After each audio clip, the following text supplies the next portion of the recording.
Assalamualaikum anak-anak, bertemu lagi dengan saya Ibu Ayu Ambarwati dalam mata pelajaran akuntansi keuangan.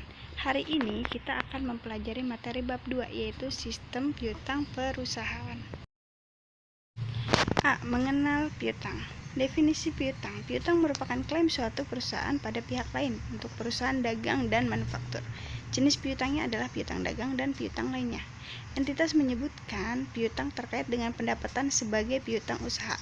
Adapun untuk entitas perbankan, piutang adalah kredit yang disalurkan kepada pihak lain dan dalam laporan posisi keuangan diklasifikasikan sebagai pinjaman yang diberikan.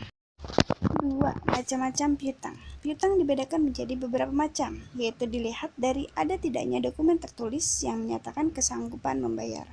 Tujuan penyajiannya dalam laporan keuangan dan sumber piutang.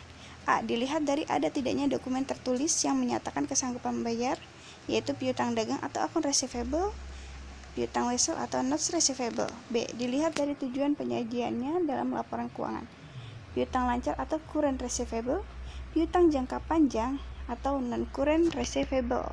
C. Dilihat dari piutang. 1. Piutang usaha atau trade receivable. 2. Piutang non-usaha atau non-trade receivable. Bentuk piutang non-usaha dapat diklasifikasikan menjadi 5, yaitu sebagai berikut. 1. Piutang yang timbul dari transaksi meminjam seperti piutang kepada perusahaan afiliasi, perusahaan kepada subkontraktor, dan piutang karyawan. 2. Piutang kepada perusahaan asuransi atas kerugian yang dipertanggungjawabkan. 3. Piutang pajak yang lebih disetorkan. 4. Piutang yang timbul dari pesanan atas penjualan atau penerbitan surat berharga atau sekuritas seperti piutang pemesanan saham dan piutang pemesanan surat hutang obligasi. 5. Piutang yang timbul dan merupakan fungsi waktu dan piutang pendapatan seperti piutang bunga, sewa dividen, dan royalti. Pengakuan, pengukuran, dan penilaian piutang. A. Pengakuan piutang dagang. Munculnya pengakuan piutang dagang berawal dari adanya transaksi penjualan dengan cara kredit. Berdasarkan transaksi tersebut mengakibatkan adanya pengakuan piutang dagang yang berhubungan dengan pengakuan pendapatan piutang yang timbul dari transaksi penjualan barang. Biasanya diakui pada saat hak atas barang berpindah kepada pihak pembeli. Hak atas barang beralih ke pembeli bergantung pada surat penyerahan barang. Surat penyerahan barang ada 2 cara, yaitu sebagai berikut. 1. FOB destination atau toko gudang pembeli. Yang kedua, FOB shipping point atau toko gudang penjual. B. Pengukuran piutang ada 2 jenis potongan dalam perusahaan, yaitu potongan perdagangan dan potongan tunai. C. Metode penilaian piutang tak tertagih. Metode cadangan atau allowance metode. Metode penghapusan langsung atau direct write-off metode. Data mutasi piutang. A. Membukukan data piutang ke masing-masing kartu piutang. B. Melakukan konfirmasi saldo piutang, yaitu konfirmasi positif. Konfirmasi positif adalah surat konfirmasi yang dikirim oleh akuntan publik kepada debitur. Kemudian pihak debitur diminta mengirim balasannya kepada akuntan publik.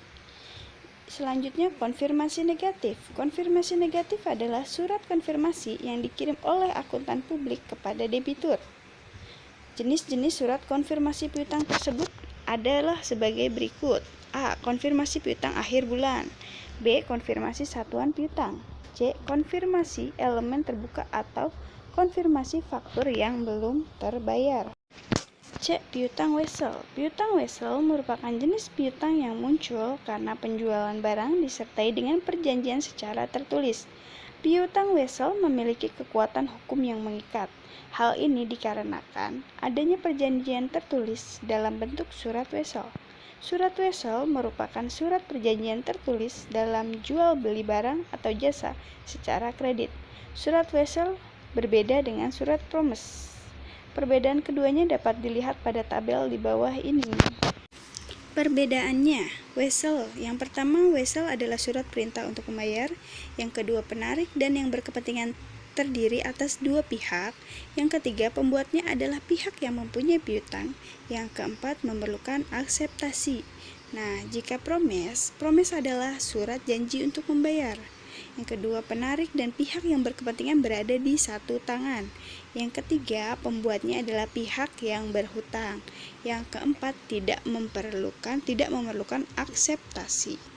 Terima kasih sudah menyimak materi hari ini. Jika ada yang masih kurang jelas, silakan menghubungi saya via personal. Terima kasih. Wassalamualaikum warahmatullahi wabarakatuh.